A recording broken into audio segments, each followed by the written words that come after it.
blame the hold up on the attorneys. They're out there having a discussion.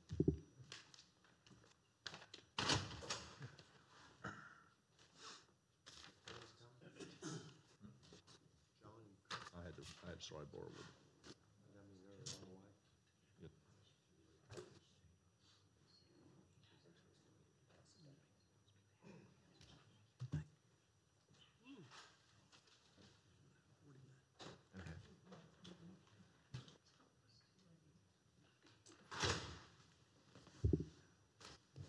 Okay, finally, everyone's here. We're ready to get started. I'd just like to welcome everyone to our Washington County Commissioners meeting today.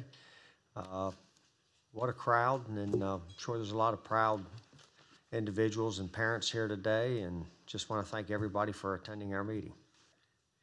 So with that, we will start out with Commissioners' reports and comments. We'll just go ahead and start with Commissioner Myers.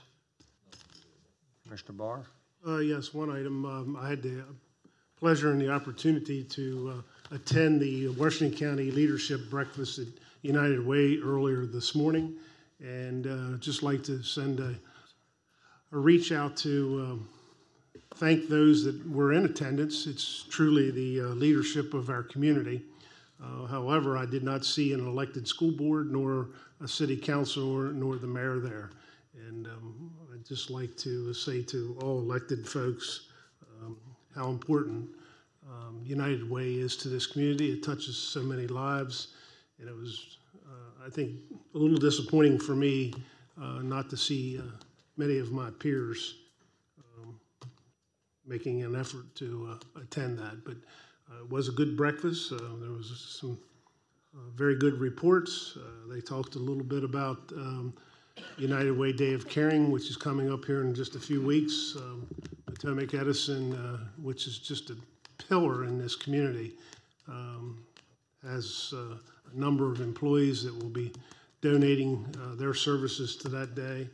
Kevin Simmers was also a keynote speaker and shared his passion for Brooks House and what it means to this community. So thanks to all those that participated this morning, and again, an invitation for those that didn't attend to consider that in the future. So thank you. Thank you, Commissioner. Commissioner Klein. Good morning, everyone. A couple quick things. Sharpsburg, there were some water or sewer issues that needed repair late on a Saturday, and I had some calls and communication from South County residents. I contacted Rob and Danielle. Within an hour, they had a notice up on social media that the repairs would be done within an hour. I can't thank Dan, Rob, and Danielle. That type of response to the citizens within an hour's time was exemplary. The calls and stuff I handled was all positive. Couldn't believe the county government did that. And I'm understanding there were some people misread the notice, but that's okay. But that was a great effort by all and Danielle to get that out there to relieve people's fears of what they were going to do for their water and stuff the next day or so. But thank you for that. And on another issue, a lady from Smithsburg called me about a pipe sticking up in her yard. And PE was there within an hour. She had calls from me, Rob, Jim Hovis, and one other county employee, and she called me back, and she couldn't believe that the county had responded to her concerns with that much care and promptness. So again, we're here to serve, and I wanted to recognize everybody did a very good job assuring people that county government was on top of things in their time of need. And the other thing I'd like to mention that this Friday is Go Purple in City Park for fighting opioid abuse. So I hope everyone can wear purple that day or show up in the park for support of that cause. Thank you. Thank you, Commissioner. Commissioner Kiefer. Nothing today. For myself, I'd just like to thank Greater Hagerstown, the Chamber, for hosting the event over at Williamsport High School this past week on the new teacher luncheon. It was a packed house, a lot of new teachers coming to Washington County. Kids are going to be going back to school here next week, and they just did a wonderful job with that. And I'd like to wish all of the educators the best possible year that they could ever wish for this upcoming school year. Just wanted to thank them for hosting that event. Last chance for commissioner comments. Reports from county staff. We have any staff in the chambers care to provide a report? Mr. Ridenhour? Good morning. Phil Ridenhour, Director of Hagerstown Regional Airport. I'd like to extend an invitation to you folks to attend the Wings and Wheels. It'll be held next Saturday, September 8th at the airport from 9 to 4. We have scheduled two Air A-10s that were built at Hagerstown. We have the Hagerstown Aviation Museum's aircraft, the C-82 and C-119 flying boxcars, the P-26, PT-26, I'm sorry, 1928 Kreider Reasoner, the Fairchild 24, and their 1943 Fairchild PT-19 will be there. They will be accepting donations for a ride. If you want the thrill of an open cockpit flight, make a donation to the museum and you can take a flight with them. We also have scheduled the Delaware Aviation Museum World War II bomber, the B-25 Panchito. That is an activity where there's a pay per ride, and that's quite an exhilarating ride for that. You can go to our Facebook page for details on registering for those rides. The Air Heritage Museum's Fairchild C-123 Thunder Pig is scheduled to be there. The Berlin Airlift Historical Foundation, Douglas C-54 Spirit of Freedom will be on display. We have scheduled at this point a flyover by the C-17 Globemaster that's based in Martinsburg, sometime between 10:30 and 11:15. We have cruise in with vintage cars, trucks, military aircraft, fire trucks, and so forth. The New Horizons Band will be there and presenting a patriotic concert at 1 p.m. You can come and learn about careers in aviation through PIA and also other Hagerstown Airport businesses. Air Force and Marine recruiters on site. This is a free admission. The benefit to this is donations accepted by the Hagerstown Aviation Museum. So all donations are accepted for the museum. They will also be hosting a raffle to raffle off a 2018 Jeep. That'll take place that day. And they're also raffling off a ride in a PT-19. And the airport will be raffling off a chance for a $250 voucher for Allegiant. Breakfast and lunch will be available, and the event will be held at the Hagerstown Airport Terminal off of Showalter Road. And we'd like to thank all of our sponsors, especially the county commissioners and all the county staff and agencies that will be assisting us in this event. So we hope to see you there next Saturday. Thank you. Thank you, Mr. Ridenhour. And you said on the 18th, what was the range of time? The time range for the event? September 8th from 9 to 4. Okay, 9 to 4. Okay. Thank you. Okay, any other staff comments from the chambers? Yes, ma'am. How are you today? Hello, Tina Wilson, Senior Grant Manager of the Grants Office. I just want to bring two things to your awareness. First item is the General Fund Contingency Award. The United Way of Washington County has been approved for an award of up to $1,500 to assist with the payment of landfill fees associated with the 2018 United Way Day of Caring event. This year's Day of Caring is on September 20th. This will help with approximately 20 trips to dispose of debris for this particular event. And the other item is the Hotel Rental Tax Award. The Washington County Girls Softball League has been approved for an award of $1,500 towards the cost of repairs needed to the field as a result of use by other leagues in excess of the rain this year. And that's at Kemps Mill Park. Thank you. Any other staff members in the chambers care to provide a report? Yes, sir. Morning, Mark Bradshaw, Deputy Director of Engineering Services. Friday afternoon, we discovered a force main break off of Wright Road. Where the force main discharges into a manhole, the manhole has disintegrated due to hydrogen sulfides, and we need to replace it. And there's another manhole about 30 feet downstream that's also been affected by the sulfides that has deteriorated, and it also needs to be replaced. We've reached out to contractors, and we're trying to get quotes in from them. The quotes are due in on Thursday afternoon. We're estimating that's going to be somewhere between $50,000 and $75,000 to make the repairs. I want to bring this before you to ask permission to go ahead, and once we get the quotes in, to go ahead and award to the lowest bidder, since this is an emergency situation. So if you have any questions? Any questions, commissioners? We entertain a motion or a consensus?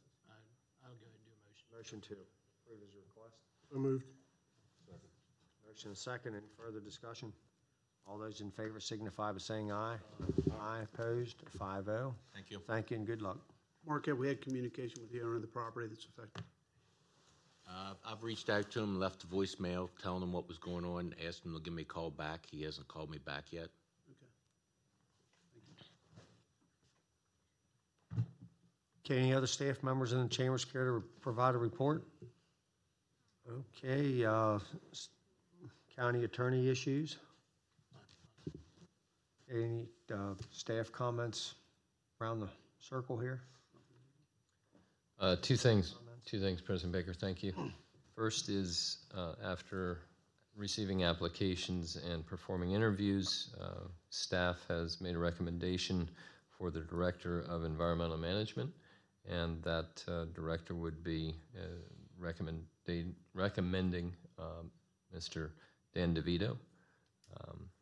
So at that position, I believe County Attorney's Office has recommended that the commissioners take a vote upon that. Okay, so we'll need a motion for the approval of Dan DeVito. So moved. I'll second that. Motion and second. Any further discussion? All those in favor signify by saying aye. Aye. Opposed, 5-0. Congratulations, Mr. DeVito. I know you're going to do a wonderful job. Thank you. Appreciate the confidence, and just want to let you know that with the help of our outstanding staff, that we are going to continue to rededicate ourselves to the service of the community and to the service of our ratepayers. So again, thank you for the confidence. Thank you. Thank you. I would like to say that Mr. DeVito, Mr. Bradshaw, and Mr. Mason have led the department through somewhat long time without a director, and have exhibited teamwork in doing so, and equally as important, the best interest of Washington County. So very proud of all three of them, and highly excited for Dan and his leadership skills to be on further display and benefit the staff. Second thing I have for you is later in your agenda, you can see that the annual budget book that's put together now by our CFO will require goals, and those goals will be provided to you today for any discussion, feedback, comment, etc. At the same time, I have administrator and staff goals and accomplishments that I'd like to share with you. I am going to take a quick moment to read to you the precursor to those, and then what you have before you is both the accomplishments of FY 2018 as well as the goals of FY 2019. They are by no means the extent of all work of county staff, but they are some of the highlights. So after more than one full year in the position of county administrator, I'd like to share with you what the Office of County Administrator has accomplished with the teamwork of all county staff. I would also like to thank you for the incredible opportunity to make positive change in Washington County with such a capable and committed staff. None of the FY 2018 goals could be achieved, nor the FY 2019 goals envisioned without an extraordinary trust, energy, ambition, and mindset, what we call team, among us, and that is among all 800 plus staff members. This is apparent each day, yet it was incredibly powerful at the recent candidate open house, which some of you and some of the folks in the seats had attended, when each senior staff member proudly spoke on behalf of their division, and the pride that they exhibited was very clear, as well as their knowledge and ambition to serve Washington County with the people that they work with.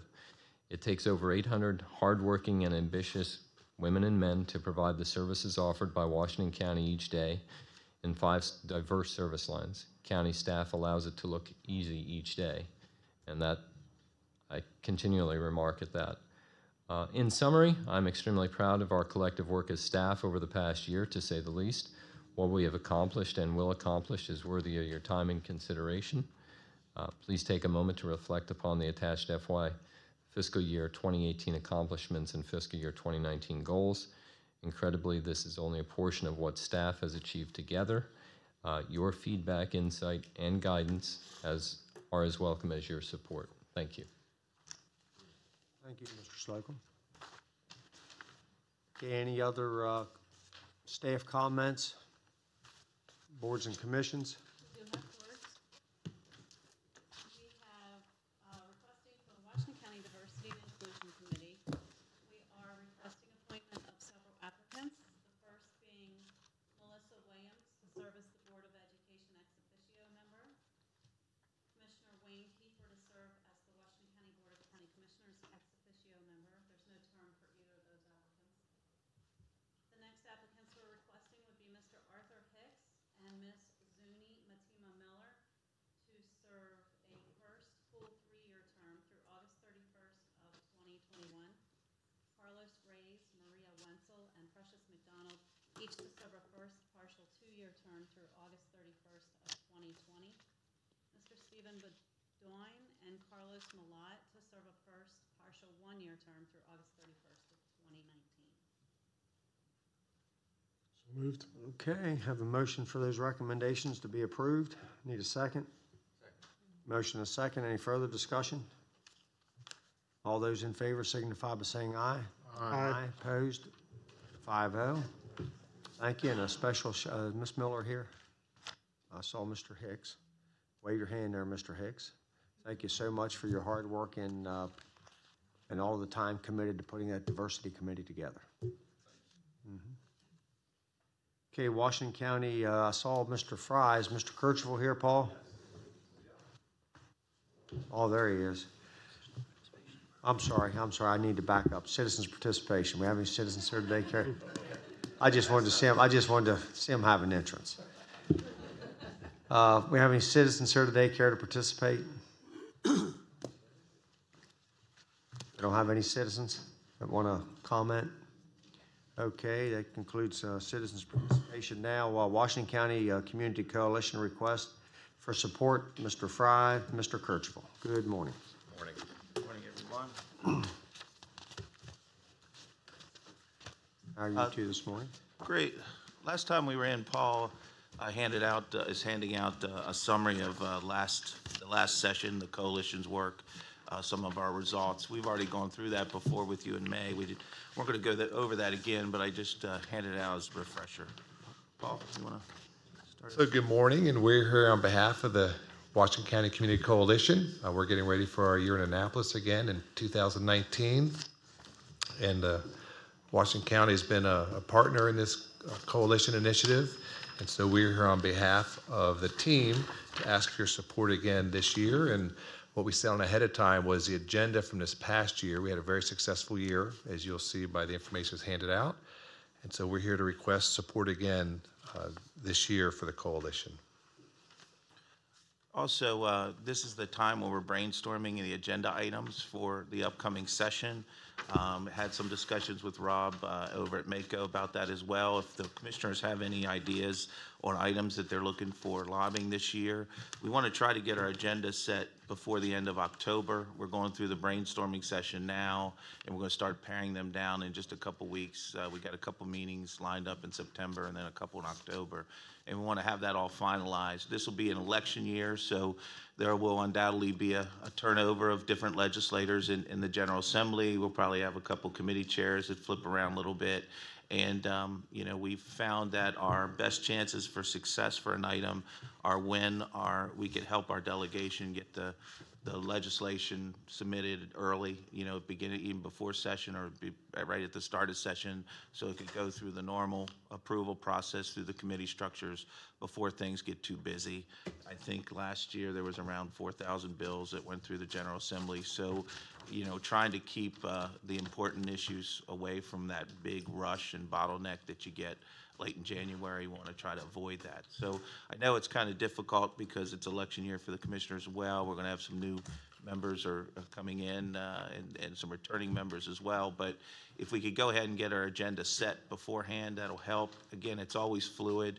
If something would happen to arise late in December, even January, February, we've had some things gaming. I think Jim probably remembers 10 years ago when that popped up really late, that we are able to spring into action when we need to do something if that arises. So the new board would still have an opportunity to make adjustments if needed. But we want to try to get that done early so So we encourage you to come to our next meetings and, help give us some feedback on agenda items for 2019. And Jim did mention his election year, we will have some new committee chairs in Annapolis, so it's a really important year to get in front of them because we don't have the relationships we have with the former committee chairs. So this is a really critical year this year. Okay, anything else to add? No, Commissioner, any we're here to answer comments? questions if you have any. One comment I would like to make, I know under Mr. Fry's leadership with the chamber and working with you, Jim, I've never seen the relationship better for Washington County with all of the entities working together. And I know in the past I've kind of been a little reluctant to support some of the requests for the coalition from the county, but just taking all of the excellent working relationships that you all have just been able to pull everybody together. I know I'm supporting it today. Thank so you, we I appreciate just it. wanted to let you know that, but I just wanted to say thank you for your efforts. I mean, You're you've done a welcome. tremendous job. Yeah, thank you. You're welcome. And when we mentioned our successes, when we say the R, it's not just a coalition, as you said. That's our county bodies, our partners, our delegation's been right in step. We look to them for a lot of guidance along the way, and I know they've been very supportive at making things happen. It takes all those people working together to really be successful, and we're really happy with the way things have been going. And the community college is going to be, any chance? Dr. Klauber, we've talked with him, and he is on board. They've made a commitment to join us this year. We're excited about that, and so that's another good partner we're adding to the coalition. They have an agenda item they're still working through, but it has to do with looking for a pilot program for Washington County and trying to pair up with maybe another urban county to do some work certifications, trying to look for our population, not just students, but ones that want to go. Some may want to go traditional college routes, some may want to go more of the vocational routes, but trying to look at a way to get some funding for Washington County and maybe an urban county and try to put a pilot program together, try to encourage them out of these certifications that we can get accomplished. That would make them more employable. It would also help fill some of the skilled vacancies that we have in our different companies. Dr. Klauber is still working out those details. I know at our next meeting, he's supposed to come and kind of give us an update. They've been trying to work out estimates on that, but we think that could be a very powerful agenda item for us in our workforce development, our economic development efforts. Any other questions, comments, commissioners? I do, President Baker. I'd also like to commend the coalition. Spending as much time as I do in Annapolis as immediate past president of MACO, we're the envy of our peers. When Washington County shows up for Washington County Day and the coalition and the outreach that's received throughout the State House, they talk about it for weeks. So Thank you.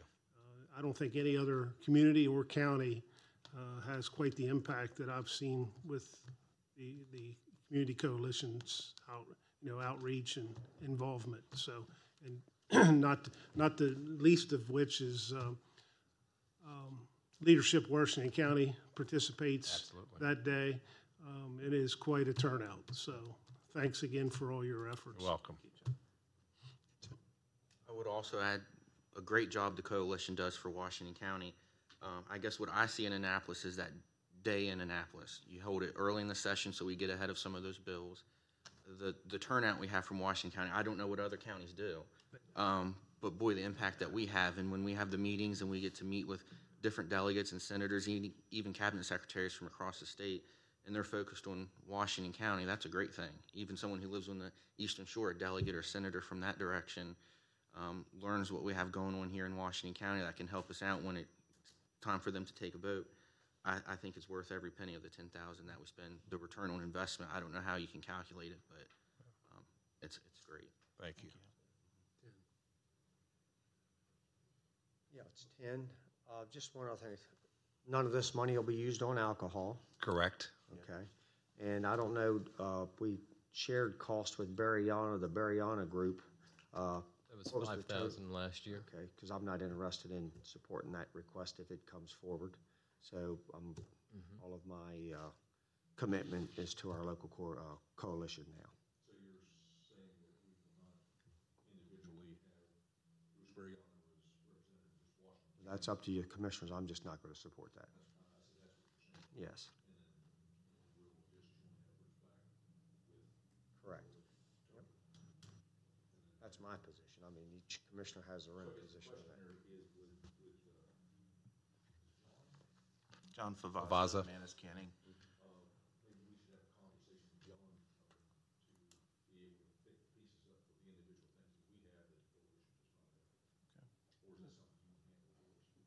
We will do it, yeah, we could go either way. I mean, whatever you prefer. I'm sure we could get the conversation with John. You know, one thing we also do with the Manus Canning is John Favazza is our lead lobbyist, but you have to pay a license fee to have a lobbyist represent you and speak for you, and we get all 4 members of their body to pay that fee. It's only $100 for the licensing. That allows his whole group, if they're in the room, something comes up that is regard to Washington County, they can interject. So we really do have the whole team, you know, officially behind us, but John Favazza is our lead, that we're our main contact. We also work with Andrea a little bit on that stuff too. Sure. Absolutely. Yep. Okay, any other questions? Need a motion to approve that? So moved. Motion and second. Any further discussion? All those in favor signify by saying aye. Aye. Opposed? 5-0. Thank you and good luck. Thank you all. Enjoy the rest of your day.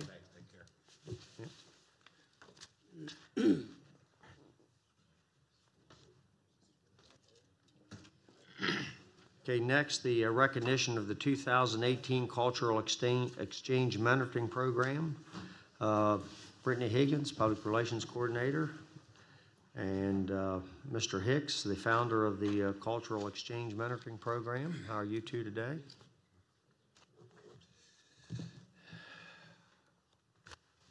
Welcome. Well, good morning. Good morning. A couple things I'd like to do. First of all, I want to thank the county for their support in opening the doors for the boys to participate with the Citizens Academy. Now that's very important because the entire program is predicated on exposing young men to things that they would not otherwise be exposed to. And Brittany arranged so many things that the boys could do, and some of the representatives may be here, I don't know, but you're doing a good job in helping people, helping kids, helping young people to understand there's a bigger world than the one that they know. And when a kid begins to dream and have opportunities to think about things, I think it changes their life. I like to look at the mentorship as an intervention, because I believe intervention is really, it should be preemptive as opposed to therapeutic. Because if you can get a kid to, I guess, renorm, develop things that are going to move them along in society and professionally, I think this makes all the difference in the world. Now, what you see behind me is a lot of the spokes in the wheel. So it's not just Art Hicks that has this program going. And if you would allow me, I'd just like for you to have the adults that have supported the program in one way or another, let's just state their name and what their contribution. Now, that's very important because, you know, it does take a village to raise a child.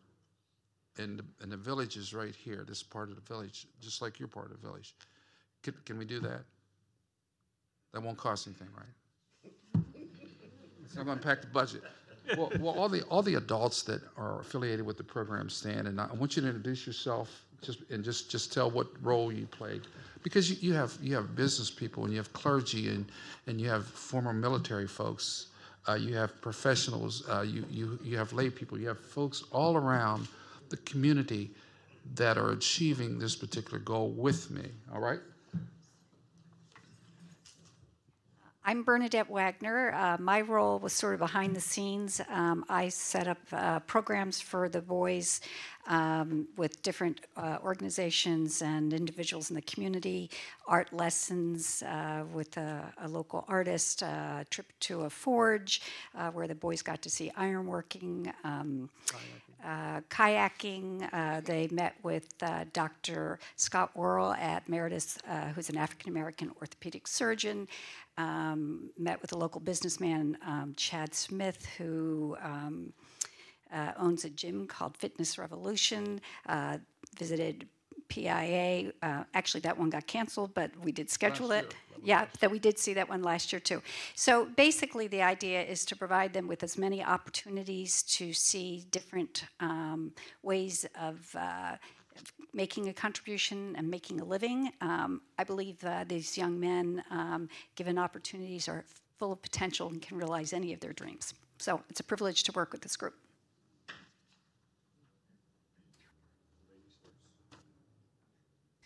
My name is Jackie Hodge, and I was a volunteer nurse. Thank you. My name is Angela Wispin, and I volunteer my son to be in this program, so they need. Thank you.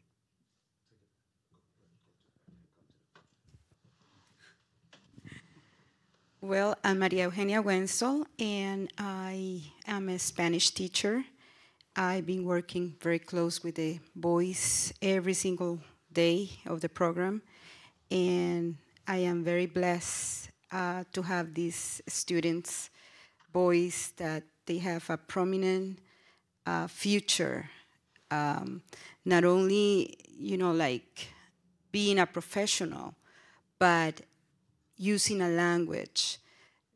Last year, we had the opportunity to teach them how to speak Spanish language and Korean. This year, we had the opportunity to just speak Spanish language, but at the same time, the sign language.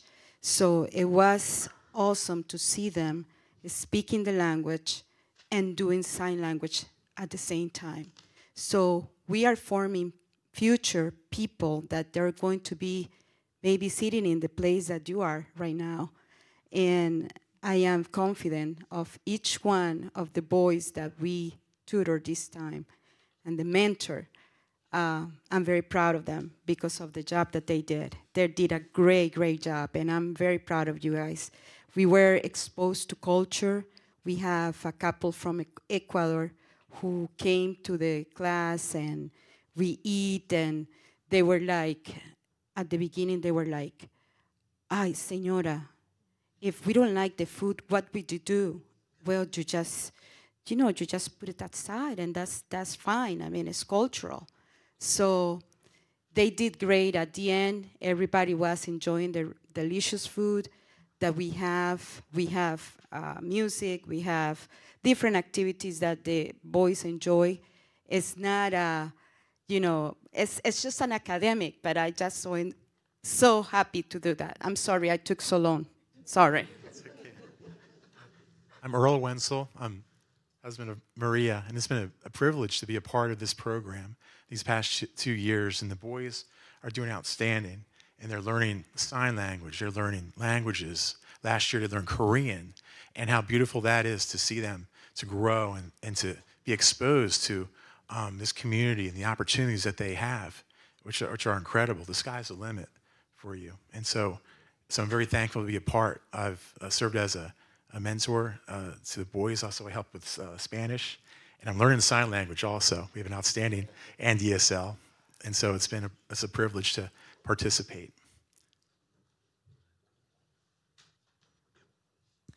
I'm Jim Greer. I was contacted early in the summer, and Matt Bible from DefNet said, "I have a wonderful opportunity for you." And I didn't realize how much of an opportunity it would be. It was really rewarding for me. I got to brush up on my high school Spanish as well as teach sign language. So it was really a rewarding experience. I'm Ed Meliscus. I'm a local history teacher and an amateur historian, but I wrote the book John Brown to James Brown. It's the story of the #1 black history site in the United States, and it's sitting here in our county. So I was able to offer a historical perspective and some general mentorship to the boys this summer, and it was helpful to me as far as just getting back into the school with a renewed sense of purpose to mentor the kids that I have in classes as well. Good morning. My name is Mike Kiefer. I am a retired correctional officer. Back when I was active in corrections, I was part of a program called Crime Awareness Reinforces Education, the CARE program. We went into schools and discussed the consequences of poor choices. Here last year, Art and I kind of hooked up at the Hagerstown Diner and had a conversation, and he invited me to come on board to be a part of the program to speak in front of the youngsters. I did that. We tried to convey to young folks what can happen to you if you do make bad choices and what those consequences are if you do make the wrong choices. The program that I presented is called Your Life in a Box. It talks about what you have as your whole life when you become incarcerated, and that is in the size of a box. And you have to survive every day trying to retain what is in your box. So it gives them something to think about when they start to make choices as they grow up. And hopefully we can reach as many people as we can. Unfortunately, sometimes you'll have somebody fall to the wayside. Hopefully, with the grace of God, sometime in the future, those young people will make a proper choice and turn their lives around.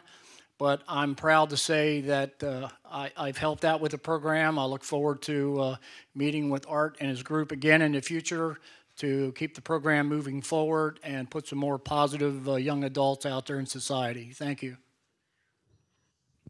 My name's Lynn Frock. I basically just did what Art told me to do, and I did do a little bit of cooking for him, and I enjoyed it, and these young men are great people. Good morning, Terry King, Bridge of Life Church, and we had the privilege of hosting the program right here in downtown Hagerstown. And I forgot to mention, my son was on the slow side, but they pulled him out. Very helpful. Well, I'm Anthony Holmes. Y'all probably know me from the Hagerstown Suns ballpark. They call me Big Tony there. I want to introduce y'all to the general manager from the Hagerstown Suns that sponsored us. We went to the ballpark on a tour. We had the privilege of hosting these young kids, took them through the stadium, gave them a tour, told them a little bit about the history of the stadium, the history of the Hagerstown Suns. We were also able to tell them a little bit about each one of our staff members, how there are jobs available at the stadium as they get older. And these young children were very receptive, had lots of questions, and we were happy to host them. But they were more excited to see this guy right behind me.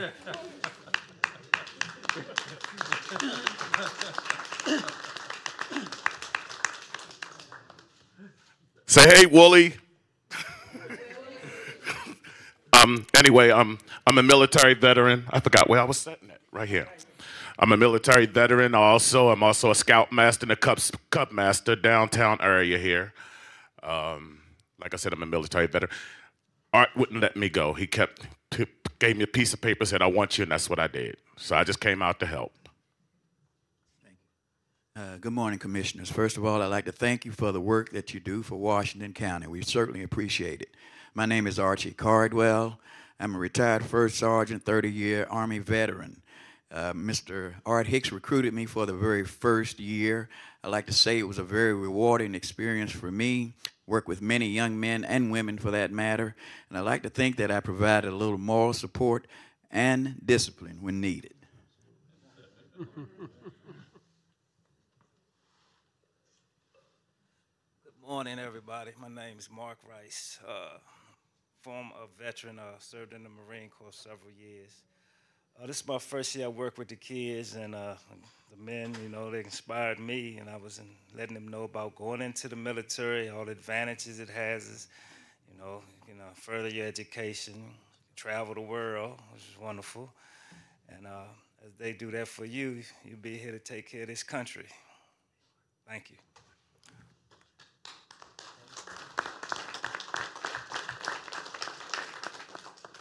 Hi, I'm Colonel Randy Wilkinson. I bring with me also DSC Carly Hose from the Sheriff's Office. I just want to let you know that the Sheriff couldn't be here today, but we wholeheartedly support organizations such as this. Anything that can be done to break the cycle and to improve the lives of these kids and give them a future, it just improves everything for everyone. And we wholeheartedly support this organization and these programs. Thank you very much.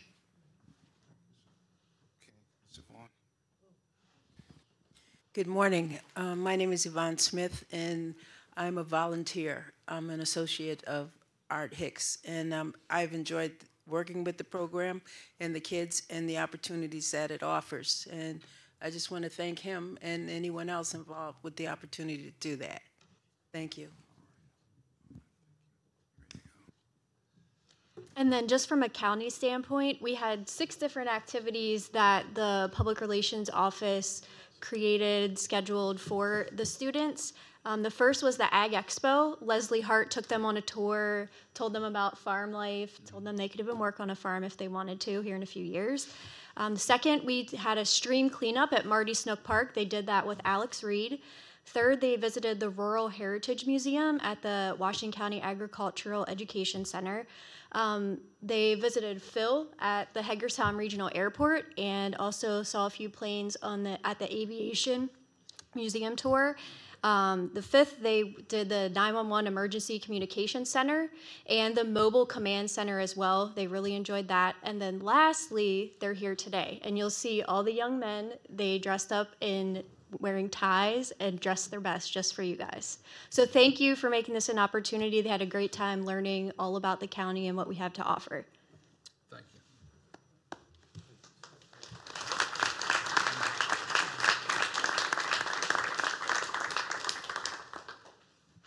I'm speechless. Just wonderful testimony. That's not true, sir. Yeah, just the testimony from your volunteers and your mentoring folks. It was just very, very heartwarming. I often reflect back on my days as to how I got to where I'm at here today. And I can tell each of your participants in the program that I started out with very humble beginnings, and just through mentorship, people helping to guide me and me believing in what they were trying to convey to me. I'd like to think that they're responsible for me being where I'm at today. So just congratulations to all of the mentors, and well, not congratulations, thanks to all of the mentors, and congratulations to all the recipients here today. So it's pretty heartwarming to know, but just amazing what all you all are doing. So thank you. Terry, would it be obvious to point out that they're wearing ties and none of you are?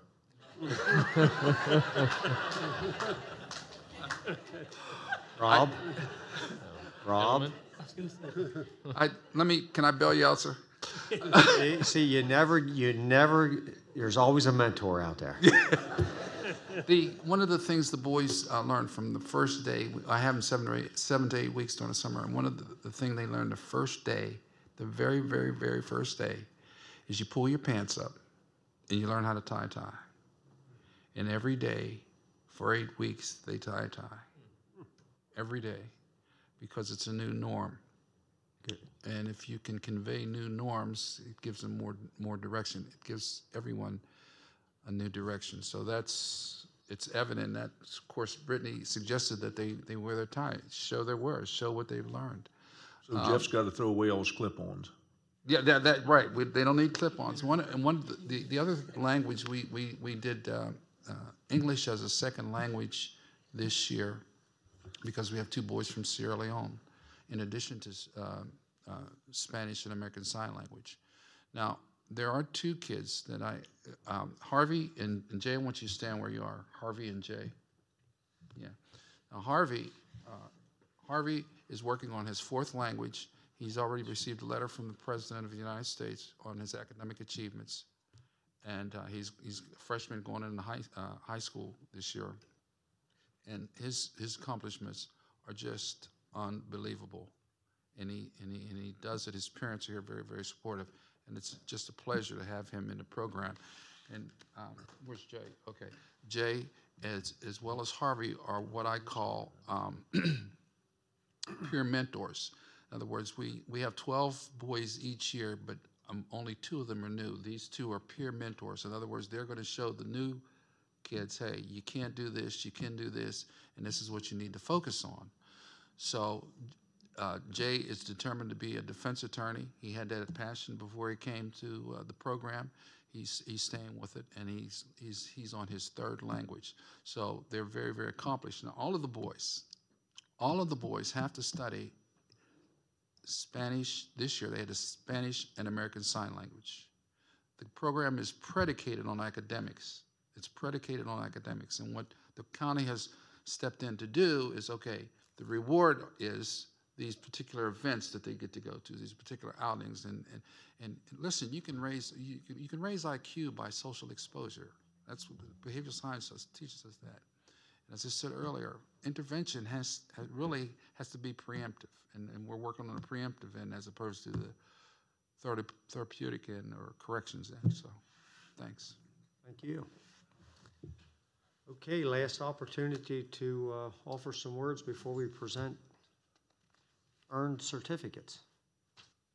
Okay, all of the commissioners need to come up here. We have quite a few certificates and pins and pool passes to provide.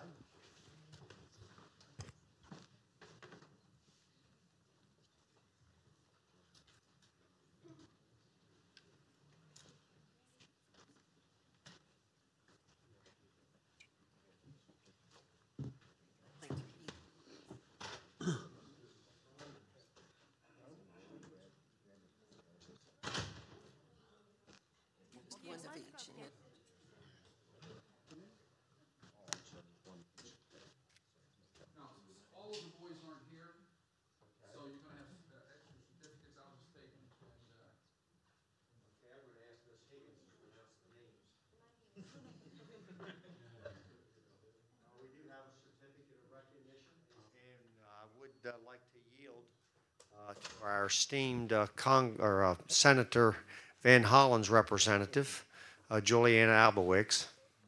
We go way back to Clear Spring days. We served on the town council together. Yes, we do. Thank you, Mr. Baker. It's an honor and a privilege for me to join you today. I would like to thank Mr. Hicks and Brittany for your leadership in this program. And to the boys who participated, well done. You know, you are our future, and the senator is so very proud of what you're doing. I'm here to recognize your achievements, and for you to give up your summer hours to do this program, I think you need to be commended for that likewise. I do have a certificate to present to you from Senator Chris Van Hollen, and also one from Congressman Delaney. His office was unable to be here today, so I would like to share with you what each of these certificates read. Is that okay? Senator Van Hollen's certificate will say, in celebration of your completion of the 2018 Cultural Exchange Mentoring Program and in recognition of your commitment to being an outstanding citizen. And the senator has signed it and dated it.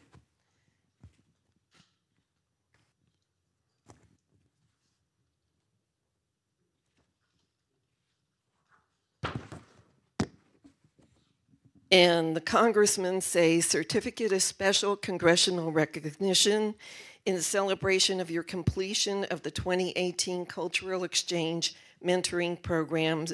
Your efforts of learning to become an outstanding citizen demonstrate your place as a role model in your community. Thank you for your hard work and good luck in your future endeavors. Congratulations. Signed, John K. Delaney, Member of Congress. I will give two of them to all of you. And I thank the commissioners for the recognition. I think it's important to recognize all these students and also your Student of the Month. I think that needs to continue. And thank you for allowing me this opportunity. And I'd also just like to thank our staff, county staff, for everything that you've done to guide these young individuals. And now I'd like to ask Commissioner Barr to provide the certificate of recognitions. Thank you, President Baker. It's my privilege on behalf of all 5 of the county commissioners to present each of our young men a certificate here today. And we just say congratulations and thank you for all your hard work and for what you mean to this community and how you've dedicated to give back to the community.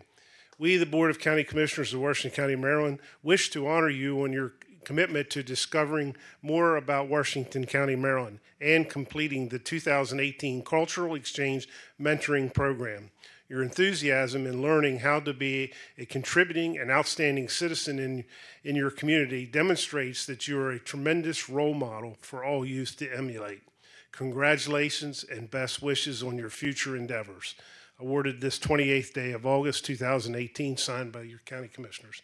Mr. Hicks, thank you very much.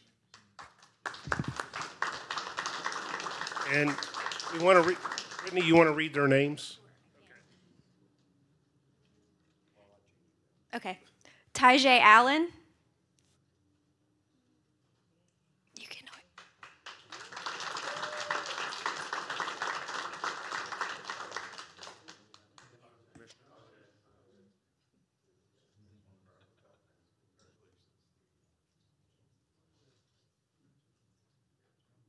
Benoni Flood.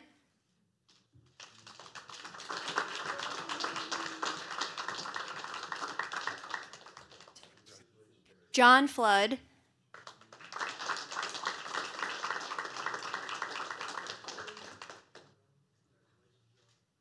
Keon Lies.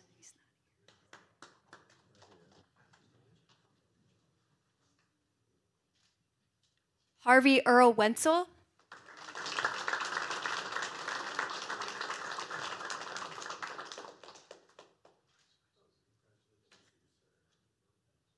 Caleb Wilson.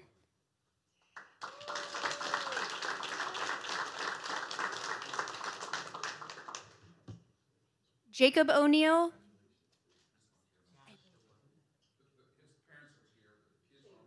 And Caleb O'Neill.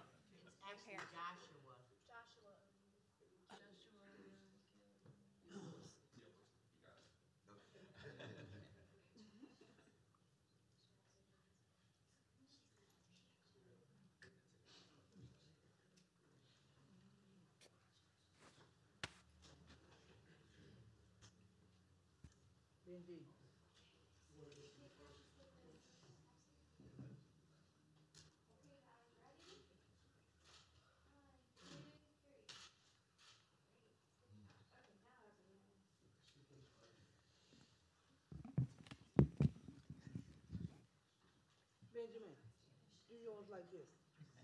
Show him. Just show him, John.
Yeah.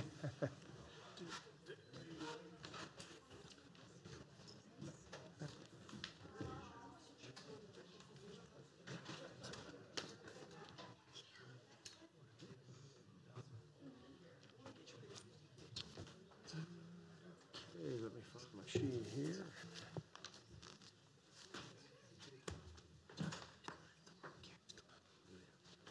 Maryland Aviation Administration State Grant, Ms. Wilson.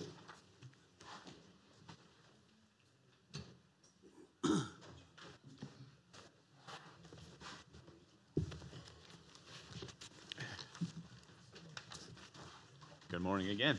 Good morning. Morning. Tina Wilson, Senior Grant Manager, Office of Grant Management, here with Phil Ridenauer, the Director of the Hagerstown Regional Airport. We would like to move to approve the submission of the funding request to the Maryland Aviation Administration in the amount of $97,500 and accept award as funding. The Hagerstown Regional Airport is submitting a formal request to Maryland Aviation Administration seeking funding assistance through the special grant program for the next phase of the upgrades to the existing virtual perimeter monitoring system. This is phase 4. These phase 4 improvements will include the addition of a camera network at the approach end of runway 27. This network will provide coverage of the run-up pad as well as providing some locations with a mix of 360-degree cameras. Installation of thermal and pan-tilt zoom cameras will allow for perimeter monitoring and identification of concerns.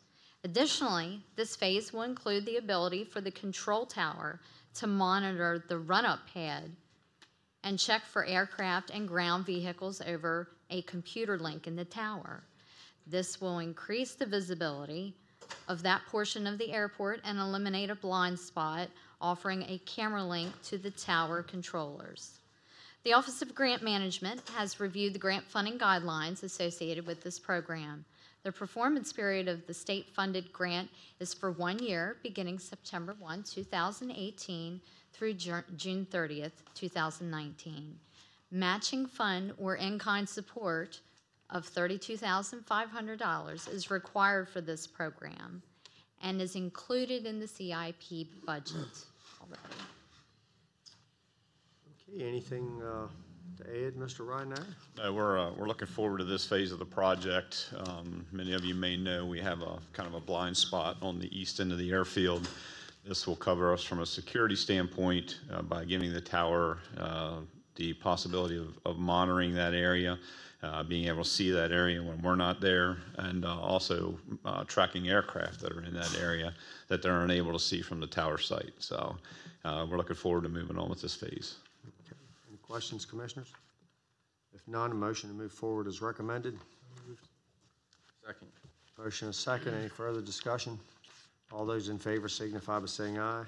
Aye. Aye. Opposed? 5-0. Thank you. Thank you Have very a good much. day. Thank you. Have a good day.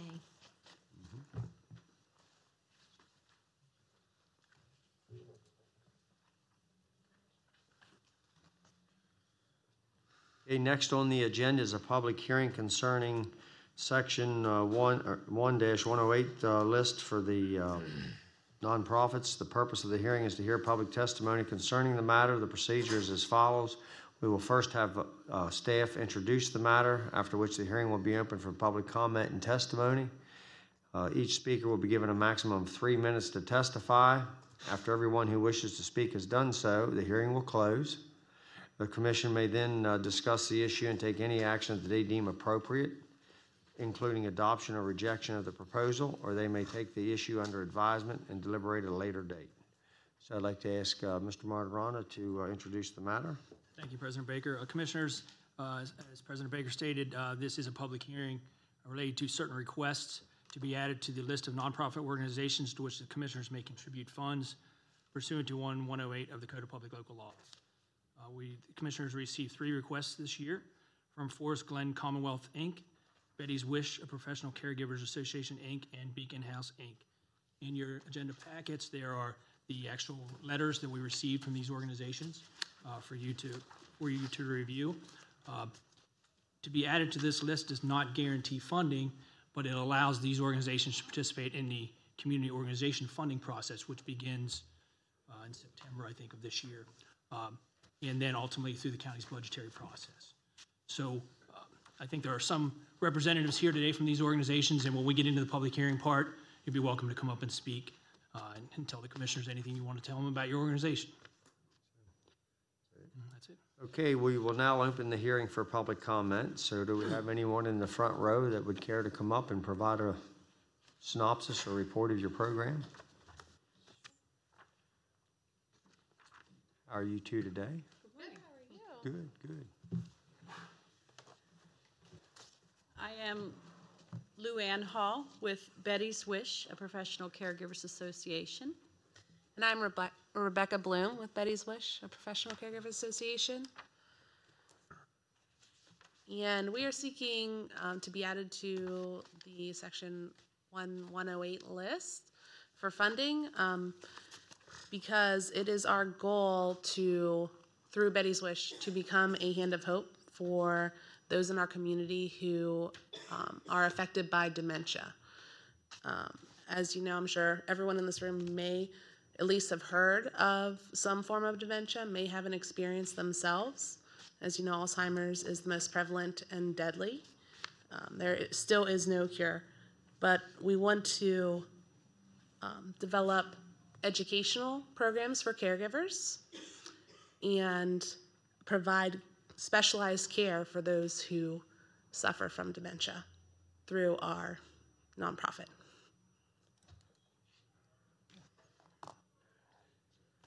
Okay, any other questions, comments, or no, we do that later, so. Anything else to add? We'll ask later if we have any questions.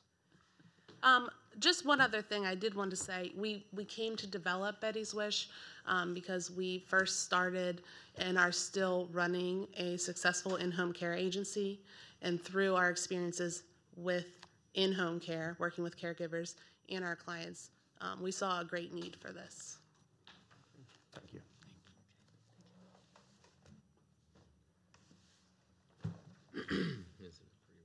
Okay, how are you today? Good morning. Good morning.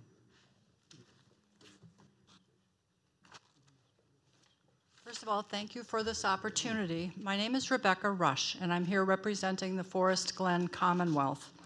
While the organization was actually founded in around 2000, we have been doing work in Washington County since 2004. And so I wanted to tell you briefly what our mission is. Our mission is actually to provide community benefits by stimulating and encouraging deeper appreciation for local and regional history and making history relevant to decision makers today and to the leaders of tomorrow. Our history in Washington County actually goes back to 2003 when we did work with the late Lynn Hendershot on programming at the Western Maryland Hospital Center. The Roads to Recovery was a 3-day living history event where we had Civil War field hospitals, we had World War II MASH units, and then modern emergency response vehicles together so that people who would come, families could see the continuity of change and how what happened in the past is relevant to today. We have mentored high school students for their Maryland History Day projects. Excuse me, and in 2010 we worked on the Clara Hamilton History Project and have a commemorative sign installed on her behalf. Most recently we have been working in 2 complementary channels, primarily in Washington County, but we have formed excuse me, the Smoketown Antietam Project, which relates to the history of the aftermath of Antietam. We've produced programs called The Amazing Women of Antietam, which unfortunately women's history seems to evaporate in many of the history discussions of the Civil War. We're bringing some interest back in that.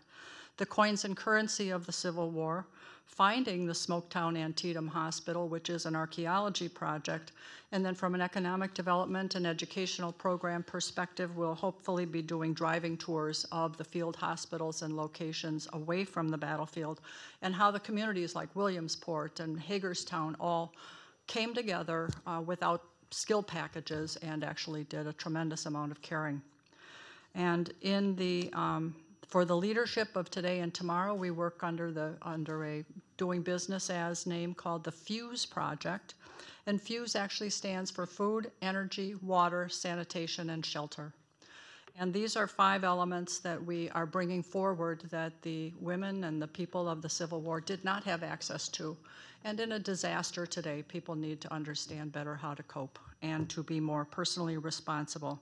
So it's about community energy resiliency planning, resiliency for business recruitment and retention, resiliency for a better quality of life. So beyond what happened, we're trying to tell so what and now what. And thank you very much. Thank you.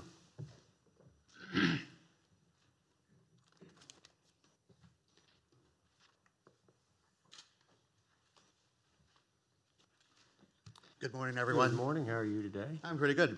My name is Anthony Williams. I'm representing Beacon House Incorporated. We are a nonprofit. We got our 501c3 status in May of last year. We've only been in existence since January of 2017.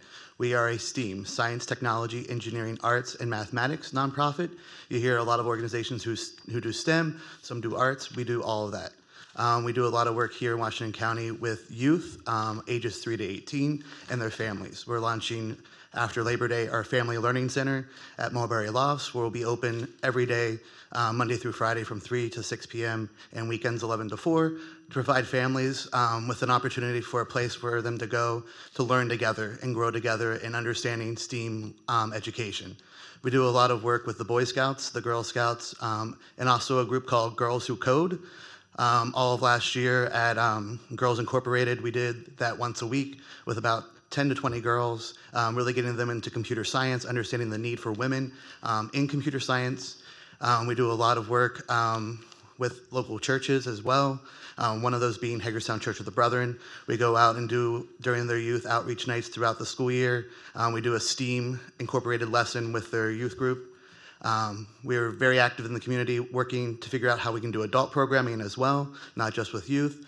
We do a lot with Greenfield Senior Living, going out there dealing with patients that have multiple types of memory loss, doing STEAM activities, trying to improve their quality of life as their, later years, just stimulating memory and having memories come back to them. So we do a lot with HCC as well. They're one of our big partners. We did College for Kids camps all summer. We're working with WCPS and figuring out ways that we can partner as well with them to really improve the out-of-school time programming, to really increase the access and achievement in STEAM learning. Because if we know anything about the careers of the 21st century and beyond, we need kids in Washington County ready to go into those fields. Thank you. Thank you. Okay, we have anyone else here care to come forward? Okay, commissioners, you have any questions, comments? The public hearing is now concluded. Last chance for commissioner comments. And are we voting on? You can. Now that the public hearing is closed, you can take any action you feel, including making a motion to add those 3 organizations or individual organizations to the Okay, any comments, commissioners? If you're satisfied with presentations and all the information today, we'll need a motion to move forward, if you so desire. Second. Motion and a second. Any further discussion? All those in favor signify by saying aye. Aye. Opposed? 5-0. Thank you and good luck.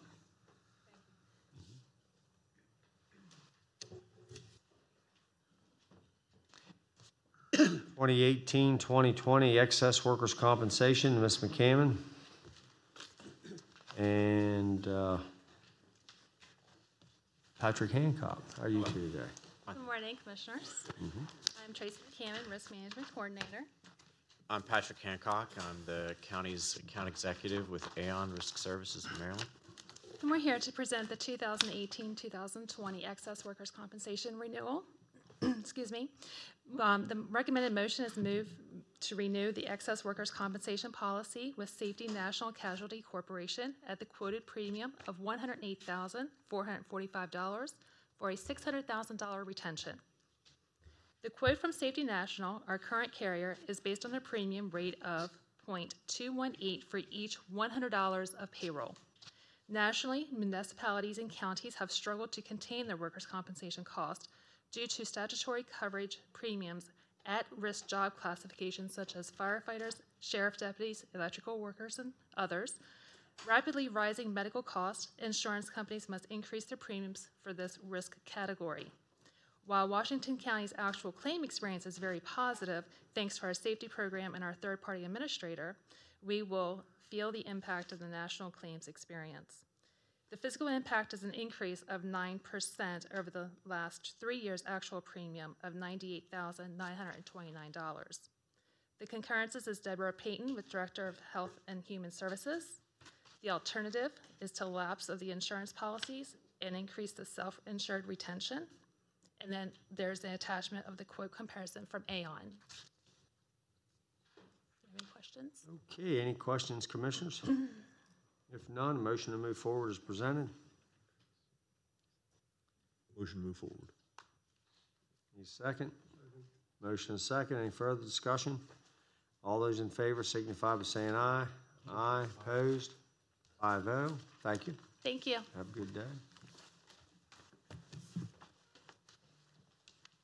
A repeal and reenactment of the Agricultural Land Preservation District Ordinance with accompanying regulations. Mr. Seifert? Good morning. And some revised language in there.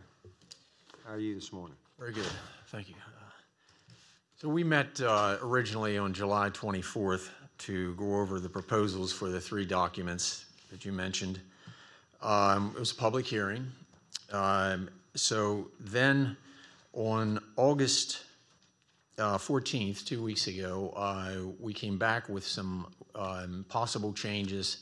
Instead of an original binding 10-year term for the district agreement, the suggestion was made to allow an out after 5 years for situations such as a death in the family or financial problems and so forth. The commissioners agreed to that, so the county attorney's office redid the documents, and that's what you have before you today. If there are no other questions, the motion is to repeal and reenact these documents. Okay, any questions, comments? Make a motion to move forward. Move forward. Motion is second. Any further discussion? I just have, I'm sorry, just one question here. Looking at, I'm on page 3, right above section B, so I guess maybe section A2. It still says the contract may be renewed in 5-year increments after the completion of the initial 10 years. That's correct. So that's worded correctly? Yeah, so it was set up in the beginning of the program, and that will continue, that after 10 years, they renew for 5 years at a time. But during that initial 10 years, they have an option to out at 5 years. Okay, thank you. So they're in a 10-year contract. After 5 years, they have the option to be removed. And then every 5 years, well, okay. So then after 10 years on, every 5 years, they have an option to remain in the program. Right, so if they don't exercise their 5-year option to get out, then the entire 10-year term will be enforced. Okay. I'm sorry, I was just reading it differently. I was reading it as a 5-year contract, just 5 years. It's a 10-year contract with an option to get out after 5 Correct. years. Okay. So if they're in their 6th year, they can't get out. This is They what Mr. cannot. Ditto proposed. Yeah. Okay, so we have a motion and a second. Any other discussion, questions? All in favor signify by saying aye. Aye. Aye. Opposed? 5-0. Thank you. Thank you. Just an aside, to the day, this is the 28th year since it was first enacted. Thank you. Professional Boulevard Property Acquisition, Mr. Moser.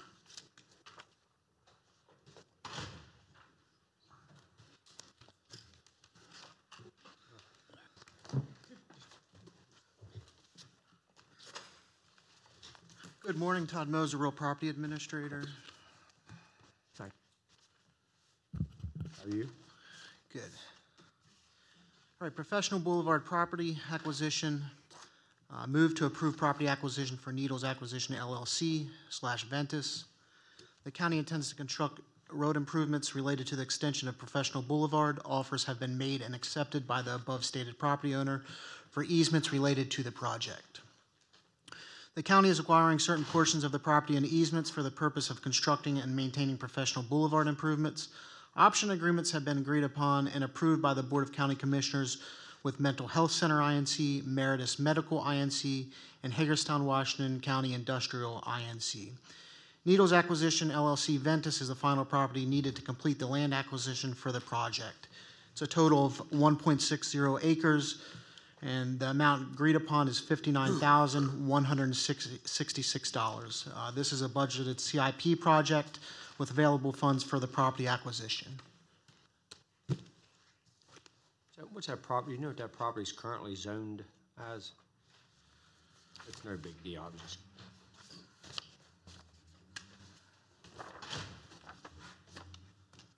I do not have the current That's all right. zoning. No, don't worry about it. Okay, any other questions, comments? Need a motion to move forward? Motion to move forward. Need a second?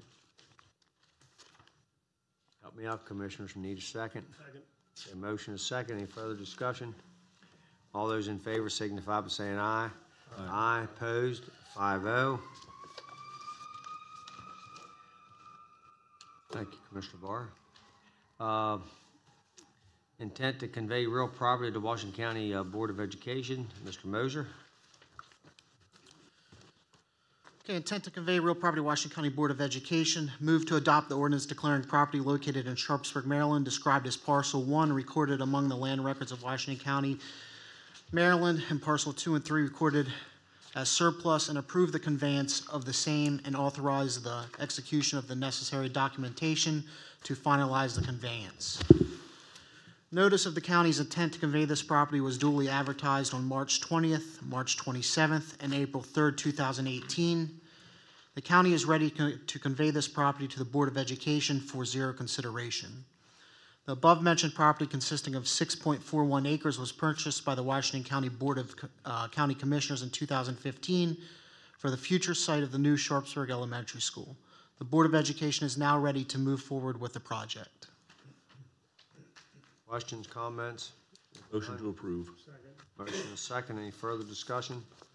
All those in favor signify by saying aye. Aye. Opposed? 5-0. Thank you.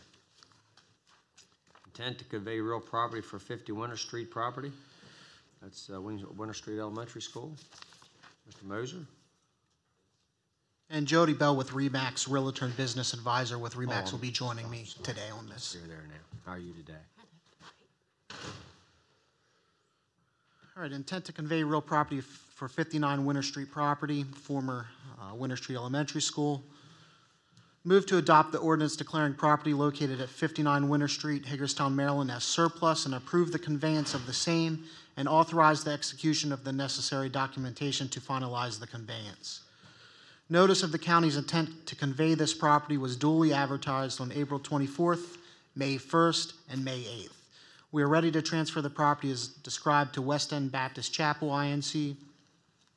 In June 2016, the property was transferred from the Washington County Board of Education to the Board of County Commissioners. Since taking ownership, the board formally listed the property, received and accepted an offer of $300,000 from the buyer mentioned above. The proposed disposition packet has been submitted for approval to the Maryland Interagency Commission on School Construction. Once approved, staff will coordinate closing with all parties.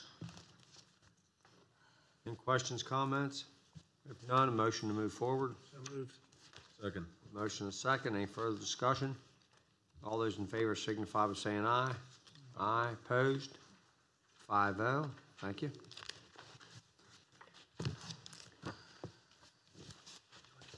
Okay, the next two items we're going to keep together. That's the agreement of sale of real property and also the conveyance of real property to Isaac Holdings LLC. And that will be done in conjunction with Mr. Slocum, Mr. Sterling, Mr. Hobbs, Mr. Martirana, Mr. Klein, Mr. Baker. How are you today? Mr. Sterling, you want to come up? Let's read everybody's name. Is there a preference, John, in which order these should go? Well, I think, just to explain what's going on, the county's required anytime they convey property to advertise for 3 weeks their intent to convey the property. That's what the county has done. And normally after that 3 weeks, and we've had just a few just this morning, where the county would, after the advertisement, county would go ahead and declare the property surplus and go ahead and agree to convey the property to whoever we were going to convey it to. So that's the process that we're going through, and that's what Todd's bringing forward to you today. The other item is the one we've all been working on, and the commissioners have been working on, the agreement specifically with ESOC Holdings. So I suggested that we try to do them all together. If the commissioners are ready to move forward, the preference would be to go ahead and declare the property surplus and agree to convey the property based on the terms and conditions in the agreement of sale. So we only convey if the terms and to the agreement are finalized. That's correct. Right, because even if the commissioners would agree to declare it surplus and agree to convey it to ESOC Holdings or wherever it happened to be, if the terms can't be worked out, it just wouldn't happen. So your formal action, and if you take it the next step and agree to the terms, it would only be based on those terms. If the terms change for some reason or there's an issue, the staff would bring that back to you.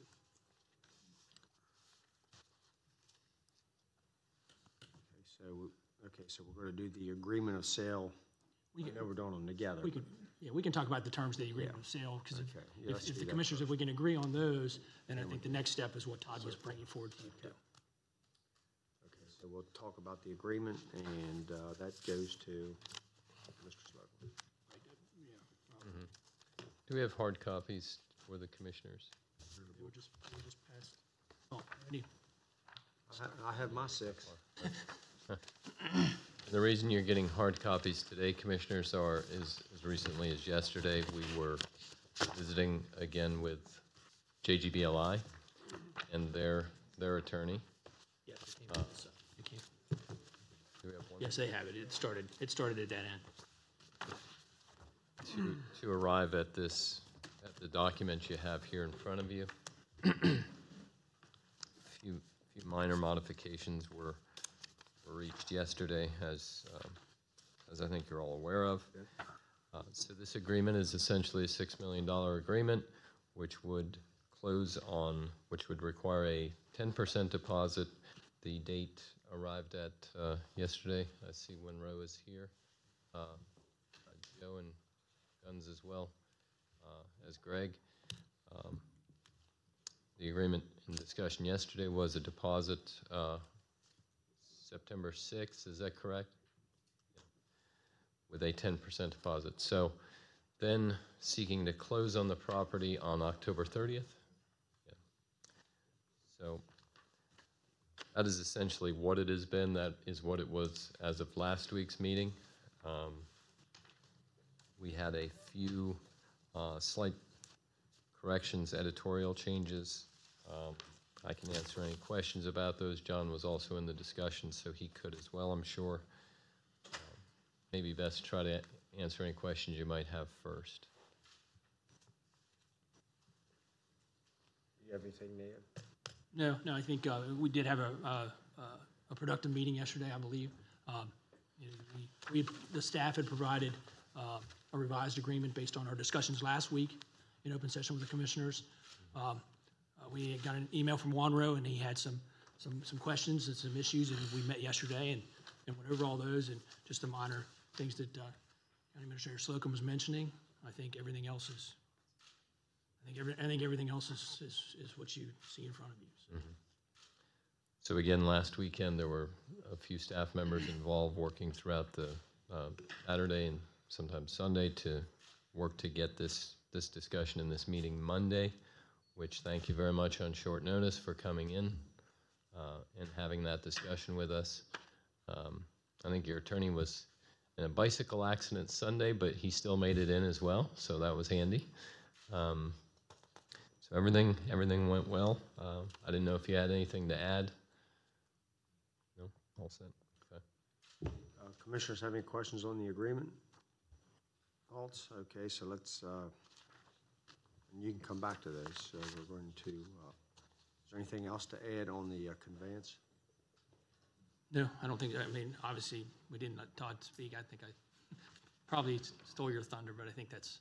If you have anything else to add about what you were bringing before the commissioners today. I do not. So we'll do 2 motions. Commissioners have anything else to add?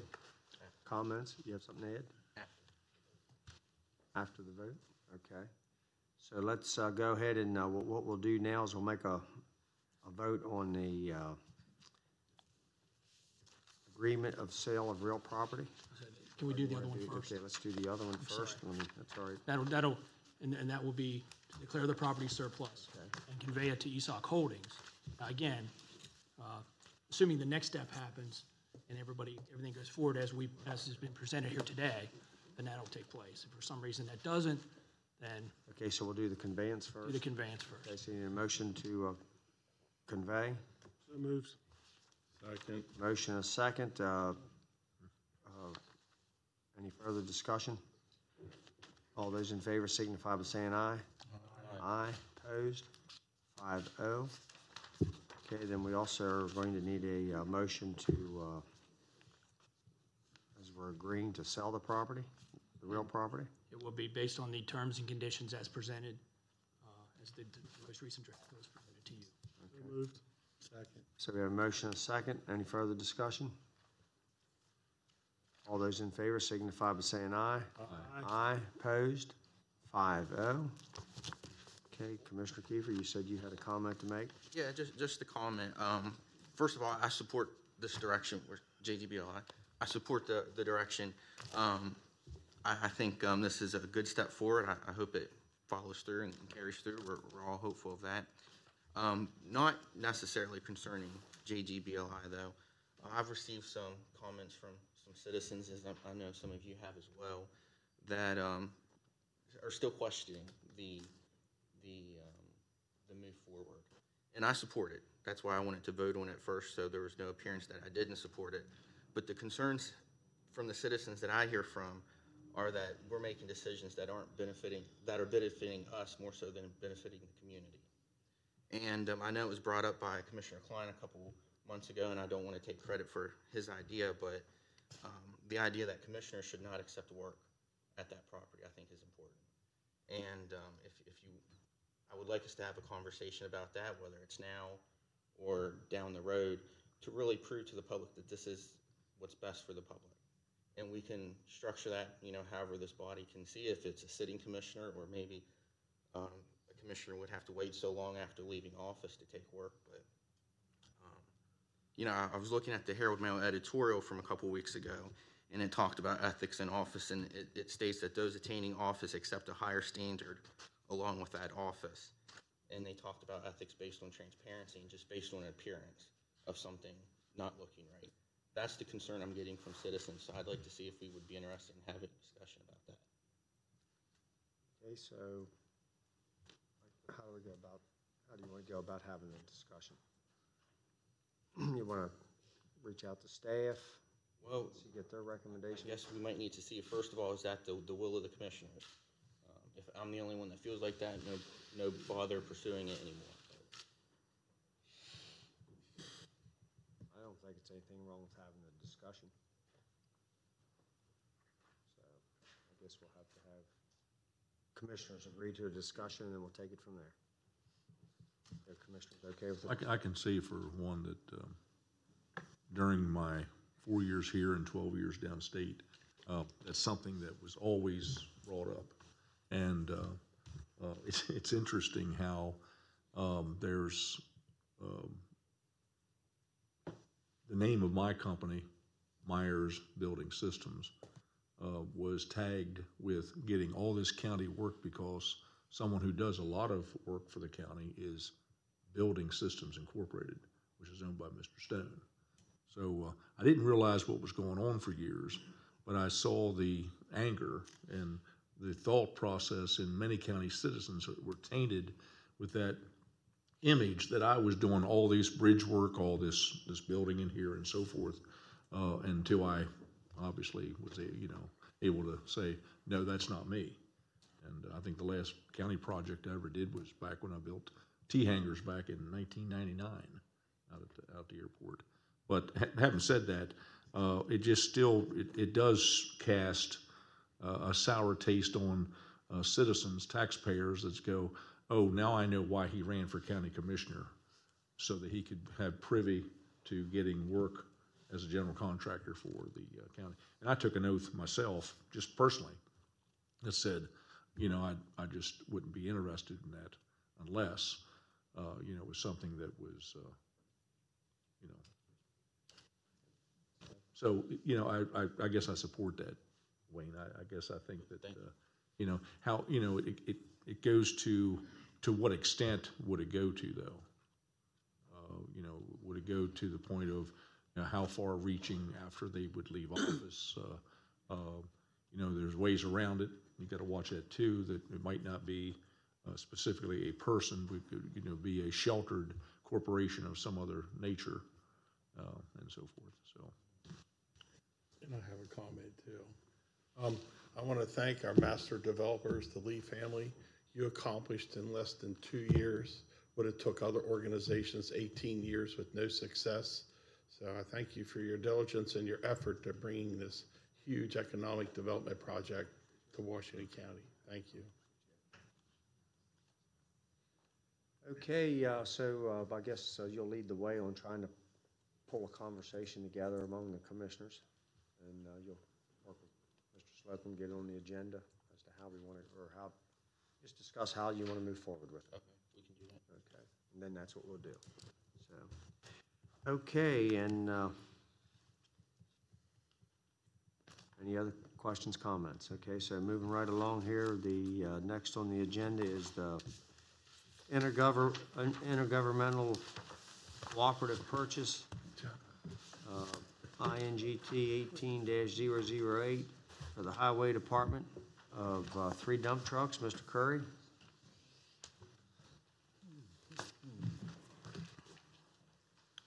Good afternoon, Rick Curry, Director of Purchasing. Before you is intergovernmental cooperative purchase NIGT 18-008 for the Highway Department, who's asking for authorization by resolution to purchase 3 dump trucks from Potomac Truck Centers Incorporated of Bladensburg, Maryland, for a total cost of $196,300. Also to purchase an extended warranty in the amount of $3,200 per truck for a total sum of $598,500, and to utilize another jurisdiction's contract that's listed in the ARF that was awarded by Howard County, Maryland Office of Purchasing. The 3 dump trucks that will be replaced are between 15 to 17 years old, and they do exceed the county's recommended guideline, which is 10 years. The used dump trucks will be auctioned on Gov Deals. The Code of Public Laws allows for the board to enter into a contract with another jurisdiction that took the lead. As you can see with Howard County, the savings would be, because we would not advertise and go through the total bid process, which would save in as far as cost of savings of staff. Fiscal impact, the department has excess of $1 million in the CIP budgets listed in the ARF, and also you see the alternatives if the board decides not to award the purchase of the 3 dump trucks to Potomac Max Sales and Services. Okay, any questions, comments, commissioners? Motion to move forward is presented. Motion to move forward. Okay, we have a motion and a second. Any further discussion? All those in favor signify by saying aye. Aye. Opposed? 5-0. Thank you. Intergovernmental cooperative purchase for the Highway Department of 2 utility tractors. Mr. Curry. So before you is intergovernmental cooperative purchase INGT 18-009 for the Highway Department. Move to authorize a resolution for the Highway Department to purchase 2 utility tractors, one with an 88-inch offset flail mower, one with a 74-inch offset flail mower, from Smith's Implement Incorporated of Hagerstown, Maryland, for the amount of $112,203.27, for a total purchase of $224,406.54, and also to utilize another jurisdiction's contract was awarded by the state of Maryland to Deere and Company of Cary, North Carolina. The utility tractors are being replaced are between 16 and 17 years old, which also exceeds the 10-year expectancy life cycle of equipment for the county's guidelines.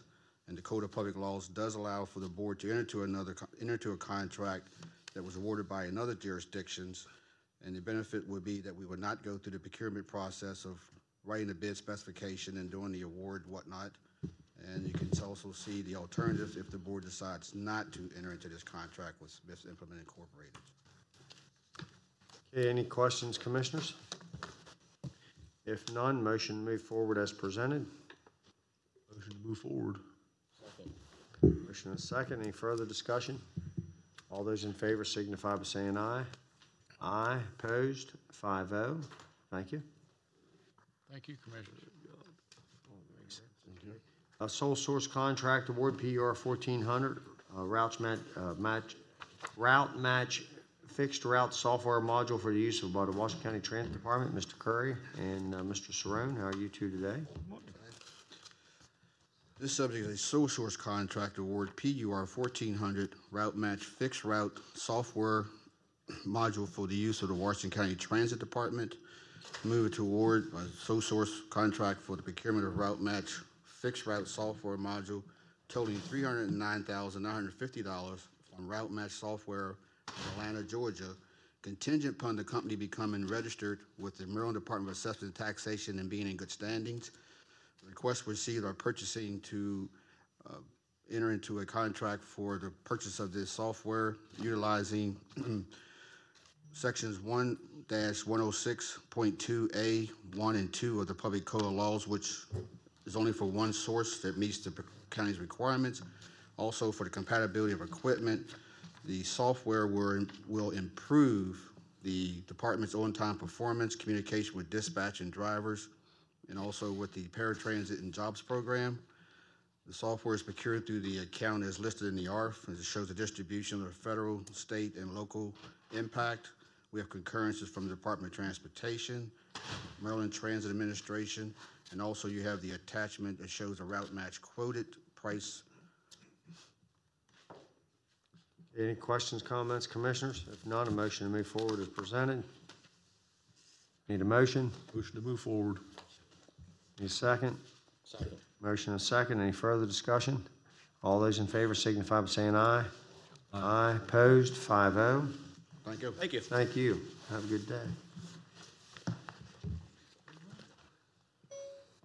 Okay, the Clean County Initiative, Clean Streets, Clean Streams, Mr. Mason. And here comes Mr. Mason. While they come up, I wanted to preface this with saying this is one of the accomplishments for last year and one of the goals for next year. A very cost-effective approach to addressing the NPDES permitting, which we're very, very excited about and pleased with staff's progress on this. Okay, Mr. Mason, you're on. Good morning. Good morning.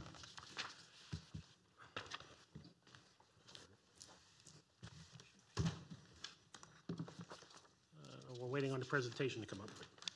This is just an update of where we are with the Clean County Initiative, where we stand, how we're moving forward, and what you can expect to see from us in the near future.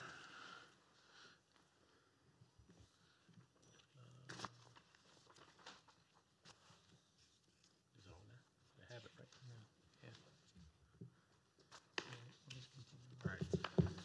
We'll just move on without the PowerPoint presentation. There's a clicker. Yeah. Is it on? Try that. On the side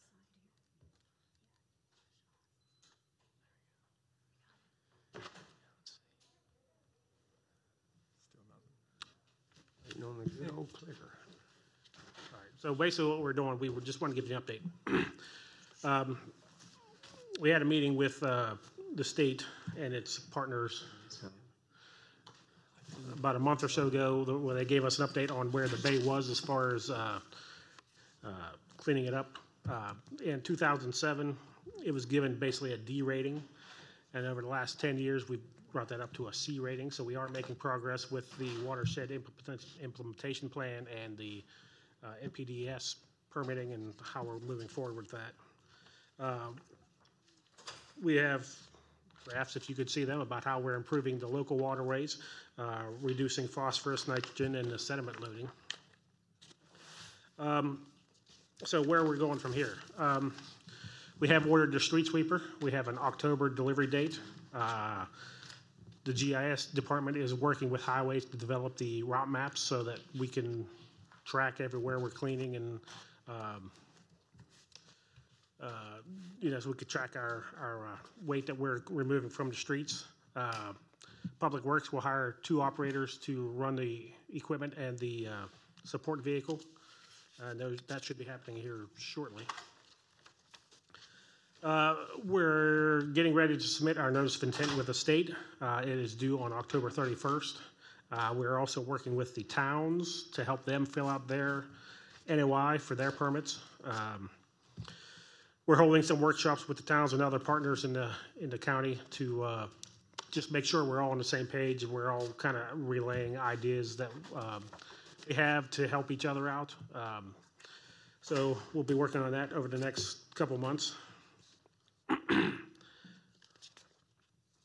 We have started to do our site inspections of county properties to figure out where we can get the most bang for our buck as far as credits are concerned, whether it's stream restorations, tree planting sites,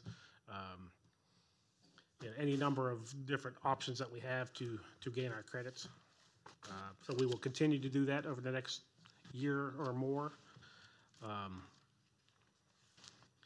Scott, you can go ahead and handle the proposal. And the last portion of the project we wanted to talk about is our ongoing efforts for stormwater best management practice projects. So we work collectively as a team to develop projects. We talked about tree plantings.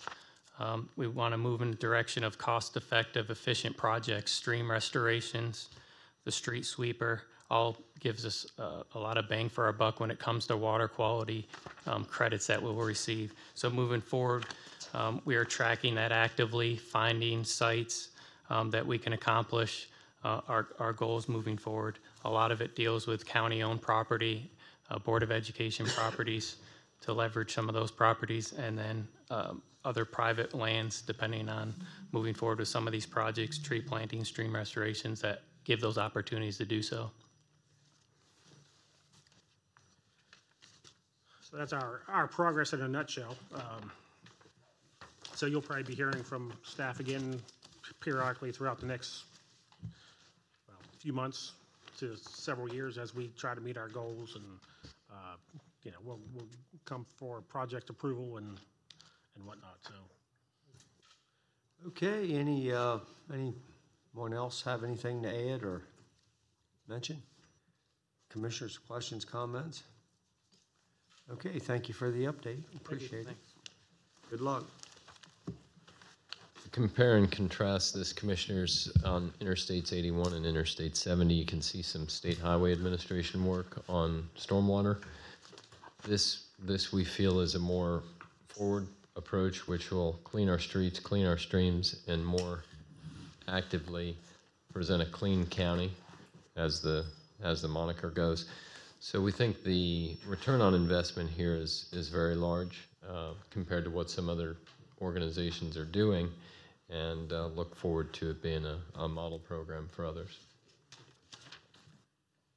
Okay, thank you.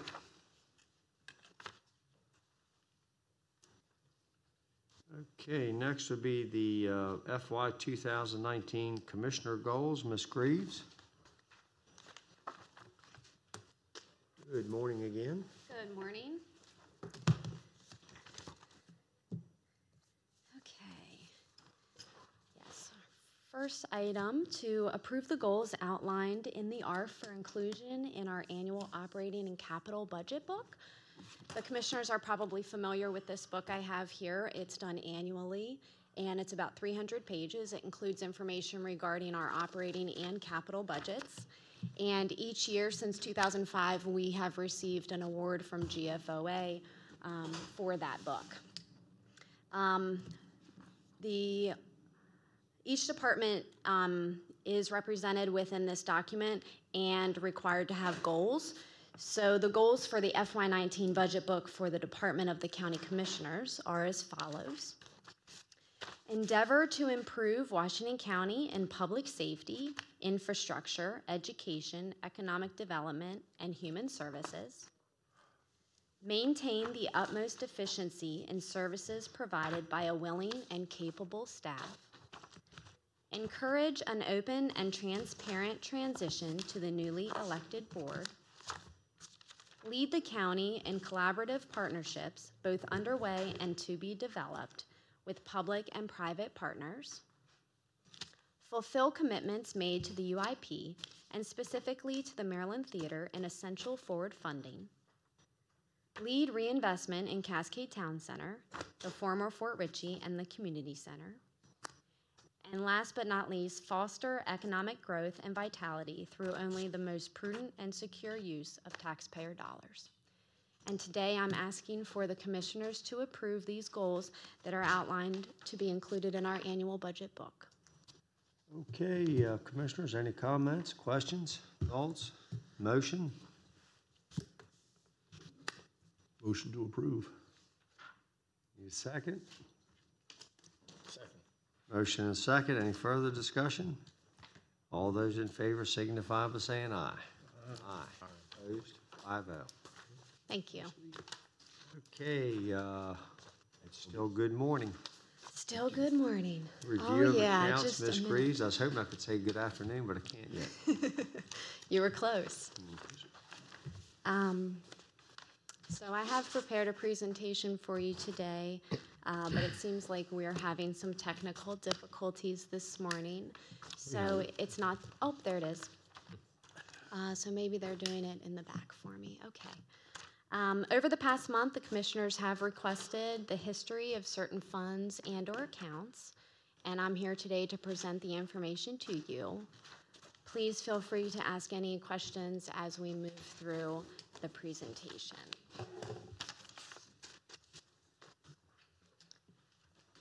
The first slide represents the hotel rental fund history. These funds are used to develop tourism attractions, to enhance economic development, and to support cultural and recreational projects in Washington County. As you can see, the funds expensed exceeded the available resources in 2016 by $143,000. However, the balance today is $753,000. Can I ask a question about that? Sure. You know, hotel rental funds, as you know, can only be used for certain marketing, economic development type initiatives. Mm-hmm. And I know this was reported as a negative, the financial documents where it go. Does that require commissioner approval to go into the negative? Because essentially what we're doing is we're using general taxpayer dollars to fund an initiative that we're saying we're using hotel rental tax dollars on. The recommendations for the use of the hotel rental funds are normally brought before the commissioners, and the balance is normally presented at that time. So I would say, That's something that we started kind of recently. well, the hotel rental funds have, if exceeding a certain amount, have been brought to the commissioners in the past, in prior years, as well as today. But the balance, I mean, as far as where the balance stands. Where the balance stands, the balance should have been presented at the time that the expenditures were presented to be voted on by the board. I can't comment necessarily back to 2016.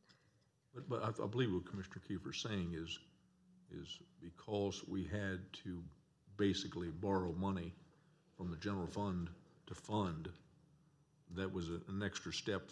Shouldn't that have been something that the commissioners had to approve? Is that what you're saying? Yeah, exactly. Because, Well, you know, you ran out of hotel motel money. This history is for the county portion of funds. When the hotel rental funds come in, 50% of those funds are allocated to the Convention Visitors Bureau.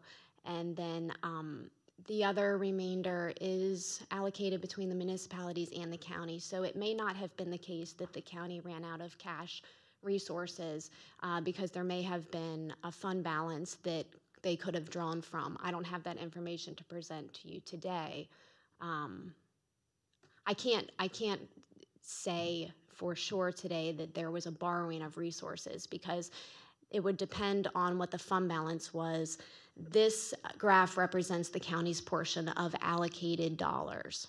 And so the county allocated more funds than were available. Available, right. Yeah.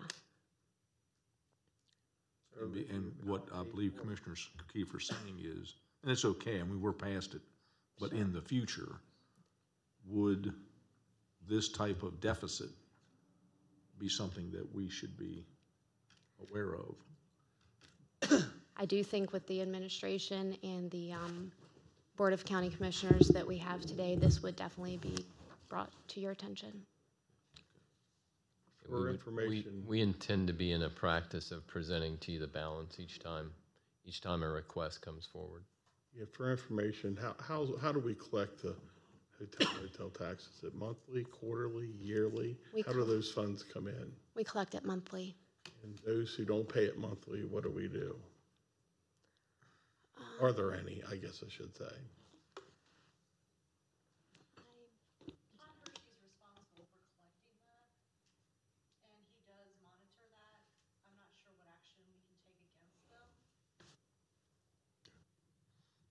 I've spoken to Treasurer Hershey in the past on hotel rental tax. He does have a process in which, when he doesn't receive a report, it's a progressive correction. You know, he might send him a letter, followed by a phone call, and then he can put liens on properties as he has done, as we're aware he's done in the past for failure to pay. There is a consideration here in this discussion, and it doesn't necessarily have to do with the negative balance, but it does have to do with this process is on an honor system, so there's no accounting. The treasurer nor this office, CFO, can account for what the actual receivables are in comparing to the revenue generated by that particular hotel. Is that correct? Mm-hmm. So it's simply send in what you send in, and the basis is an honor system. And that may be something that the commissioners would like to consider endeavoring further. Questions for you, Mr. Baker? Well, so if there was $143,000 allocated that we didn't have, that money had to have come from somewhere. So was that money replaced? Yes. Because we received additional hotel rental fund revenue to replenish those funds. I guess my concern is there's a public report. I don't know if it's filed monthly, quarterly, annually in the state of Maryland. And I Googled it for Washington County, and it reported that year as a negative. Mm-hmm. So we were in the red. Right. Just what do we do? If an economic development incentive is presented to us and it costs $200,000 and we have $150,000 in that fund, I kind of feel we need to be told that we don't have the money to cover that. Of course, I completely agree. Okay, good. Any other questions? Go ahead. Okay. Thank you. The second slide is related to Cascade expenditures. Cascade expenditures through 6/30/2018 have been categorized for you based on administration. During the previous administration, the board approved $327,000 in expenditures over a 13-month period. While detailed receipts are not available, expenses were approved by the board for airfare, hotel, meals, transportation, interpreters, etc. Of these funds, $84,000 can be identified as service fees paid to JGBLI. During the current administration, the board approved $364,000 over the 14-month period through 6/30, that is. Expense reports were provided by JGBLI along with detailed receipts to substantiate these expenditures. No service fees were paid to JGBLI. In addition to the amounts that you see on the screen, $19,300 was recently approved by the Board of County Commissioners in July and paid to JGBLI for travel expenditures for their most recent trip that they had in August. Any questions? Okay.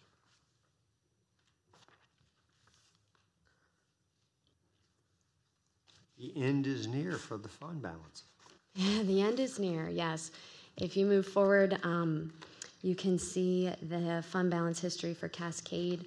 Approximately $1 million per year is spent on this fund. The projected ending balance for FY19 is $700,000 if operations continue as they have in the past. Okay, next. And one thing to keep in mind with that is there is the Fort Ritchie Community Center, and that is obviously a community center that today receives a $170,000 per year.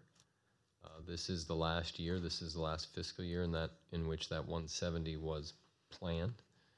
However, we have talked to the Fort Ritchie Community Center about a strategy to move forward. And it seems to be the commissioner's wish to see that somehow support continues on in perpetuity, and the community center operates regardless of how the community center continues to operate. So staff is looking at those mechanisms to try to carry out the commissioner's wish of having that center move on in perpetuity beyond this last year of support. We've talked about a scale of decreasing and rather than an immediate decrease to zero, a scale of decreasing over 4 or 5 years. So with these funds, a large portion of them that's remaining would be attributed to Fort Ritchie Community Center. Okay. The next topic requested includes pension expense. As you can see by the graphs, pension expense has increased substantially over the past 3 years, effectively doubling what it was in 2016. In 2016, the pension expense was just over $6 million. In 2019, the pension expense was budgeted at $12 million. The next slide discusses the factors that contribute to this increase in annual pension expense. One being changes in assumptions by the actuarial. That is a huge contributor. Also, actuarial gains and losses. Unfunded portion of the liability has increased, and the retiree COLAs. If you look at the graph in front of you, you can see the history of the retiree COLAs. The average COLA between years 2000 and 2015 was 1%. The average between years 2000 and 2018 was 1.3, primarily due to the higher COLAs offered in 16, 17, and 18. Do you think it would be possible to see a comparison? This isn't urgent by no means.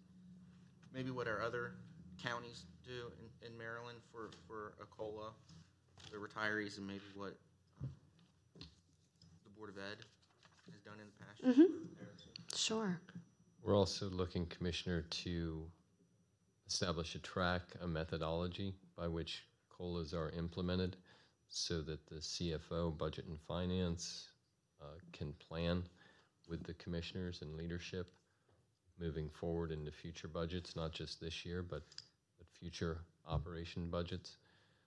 Very similar to what's being considered for the COLAs for staff, a COLA and then a performance increase as well. That would be brought before you for consideration, to get on more of a methodological approach rather than what's determined, and try to get rid of the zigzags that you see on the screen there. Okay. The next slide represents information regarding EDUs. A commissioner asked whether or not an organization paid for allocation increases from the town of Williamsport. The diagram in front of you shows the method in which EDUs are reported to the county. They are first collected by the town from the private party, and then they're submitted to the county from the town. No detailed information was received from the town of Williamsport for the Williamsport nursing home that we can find. The county would have to defer the question to the town of Williamsport for additional information. However, in light of this, if you want to move to the next slide, the county has taken steps to implement some control and oversight now of new connections and allocation increases that should be submitted to the county. Water quality will be notified when permits are issued by the county permit department. This will add oversight to ensure payment to the county. The Department of Water Quality will keep records of all the new connections. In addition, the Department of Water Quality will request documentation for any allocation increases coming from the municipality and will no longer accept just a payment. All correspondence will be between the town and the Department of Water Quality to ensure consistent and accurate documentation. So through these slight changes, we will have better oversight of our EDU allocation increases that we should be due.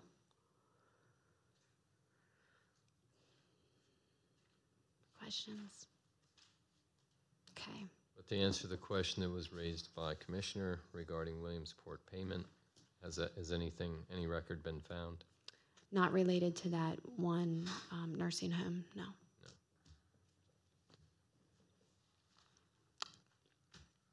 Okay, moving on. The next slide represents the water fund cash reserve history and trend line, which has been provided for future years as long as things remain the same. The cash reserve target for the water fund is $250,000. The balance of $900,000 that you see on the screen is the most recent we have. It is, however, for FY17. FY18's calculation has not been done yet. That will be done after financial statements are issued around November timeframe. The annual budget does require about $400,000 to balance the fund.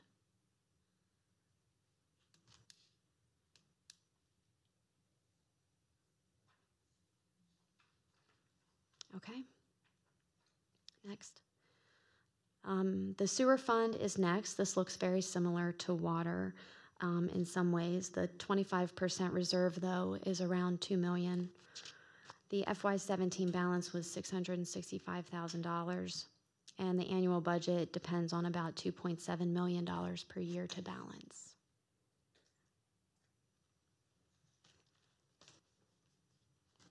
So, on the sewer fund. Yes. Fiscal year 17, we closed out in the negative. Not in the negative per se, but below our reserve target of 25%. That's an internal target. Yeah. So that yellow line's the target. Okay, yeah, I was looking at it. Sorry, yeah. No, I read it wrong. So, did we?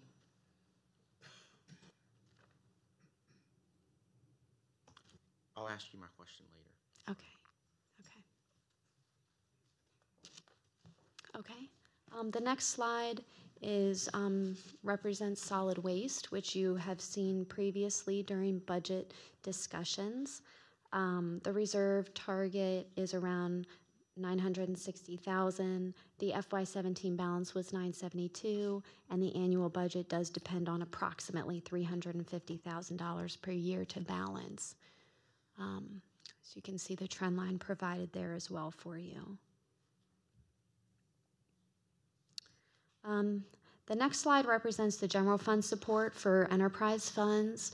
The support does vary by fund. The figures in front of you represent the allocations for the FY19 budget.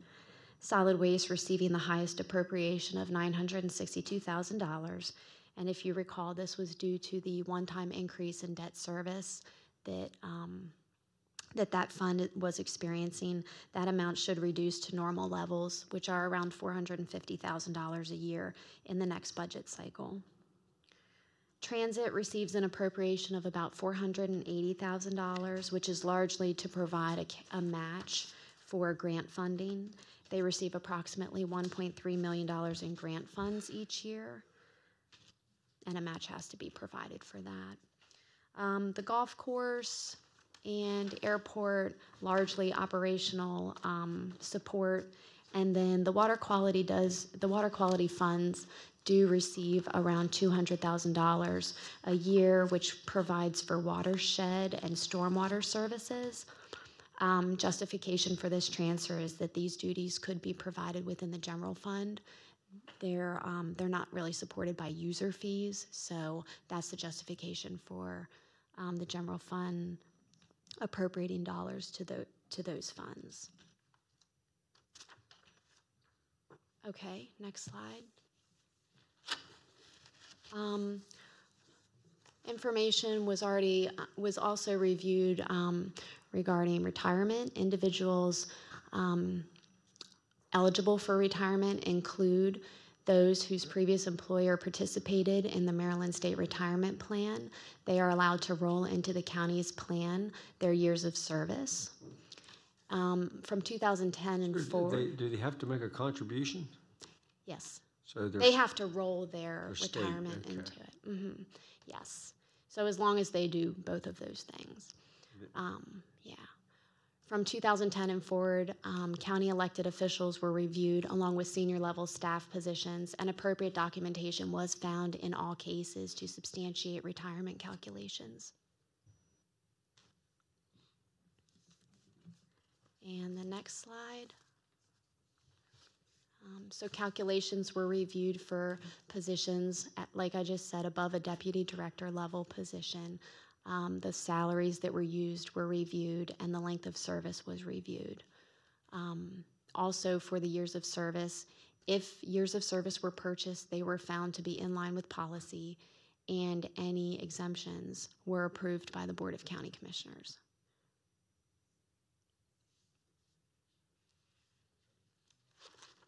Are there any questions? Okay. Just stay connected. All right, stay connected. Thank you. Hey, thank you.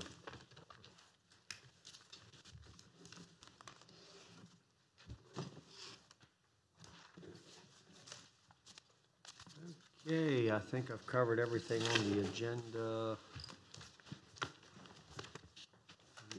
Counts, okay, so we will be, need a motion to go back into closed session to finish our closed session items. So moved. May I make a comment while we're still in open regarding tonight's meeting? It was an error on staff's part in that the Town of Smithsburg meeting will remain held September 18th.